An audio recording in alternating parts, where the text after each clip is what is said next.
ang narinig ko po kahapon sa balita na magkakaroon ng pagbabago ang Pag-asa sa pagbibigay po ng pagtataya sa panahon. Ito ba yung weather forecast na inaanunsyo ng aming nakakapanayam na nagbibigay po ng lagay ng panahon, more accurate daw po, o ito'y website na kinakailangan pa namin puntahan? Paano po ito, sir? Well, tama po kayo. Ito po ay isang website po. Currently, website application ito na naka-embed naman po doon sa website ni Pag-asa. Ito pong panahon or tinatawag namin itong panahon, actually acronym siya for Pag-asa National Hydromet Observation Network.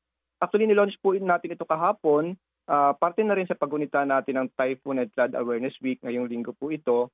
So, isa po ito sa initiative ni Pag-asa. So, yung mga observations natin, kasama na rin yung mga weather forecast, ay embedded na po dito sa web application po na ito na mabilis po nating makikita, including po yung mga warnings na pinuprovide po ni Pag-asa, ay pwede na po nating makita in real time po doon sa website na yan.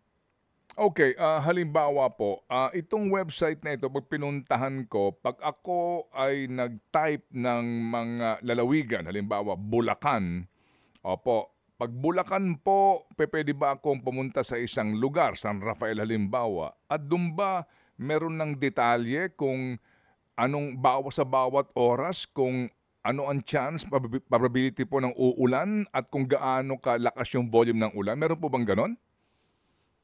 Yes, tama po kayo, Sir Ted. Opo, pag pumunta po tayo doon and i-type natin yung Bulacan, isusum yung mapa, magsusum yung mapa doon sa probinsya ng Bulacan, and then pwede po tayong mag-click yung anywhere na location doon. Halimbawa, San Ildefonso or San Miguel, pwede po natin siyang i-click. Makikita po natin yung ulan, bukod po sa ulan, yung hangin, yung strength po ng hangin, yung direction ng hangin, ganun din po yung pressure, and even yung temperature, makikita na po natin doon sa web application po na ito.